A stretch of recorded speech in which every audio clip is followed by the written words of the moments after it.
اعوذ باللہ من الشیطان الرجیم بسم اللہ الرحمن الرحیم۔ اللہ تبارک و تعالیٰ کے نام سے شروع جو بڑا مہربان اور نہایت رحم کرنے والا ہے۔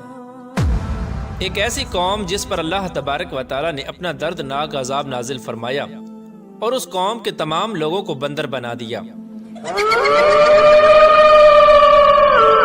اس قوم کے لوگ کون سا ایسا گناہ کرتے تھے جس کی وجہ سے اللہ تبارک و تعالیٰ نے ان پر دردناک عذاب نازل فرمایا، اور یہ لوگ بندر بننے کے بعد کتنی دیر زندہ رہے اور پھر ان کو کس قدر دردناک موت آئی۔ جب یہ لوگ بندر بن گئے تو یہ لوگ اپنے عزیز و اقارب کو دیکھ کر ان سے کیا کہتے تھے، اور کیا آج کے دور میں پائے جانے والے بندر اسی قوم کی نسل میں سے ہیں؟ ان تمام تر سوالات کے جوابات قرآن و حدیث کی روشنی میں آج کی اس ویڈیو میں ہم آپ کو بتائیں گے، لہٰذا آپ سے گزارش ہے کہ ہماری اس ویڈیو کو اینڈ تک ضرور دیکھیے گا۔ انسانوں کے بندر بننے کی ابتدا حضرت داؤد علیہ السلام کے دور سے ہوئی۔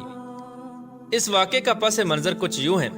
حضرت داؤد علیہ السلام اور ان کی قوم سمندر کے کنارے ایلا نامی گاؤں میں رہتے تھے، اور ان کی تعداد 70,000 کے قریب تھی۔ یہ قوم بڑی ہی خوشحال تھی اور اللہ تبارک و تعالیٰ کی فرما بردار قوم تھی۔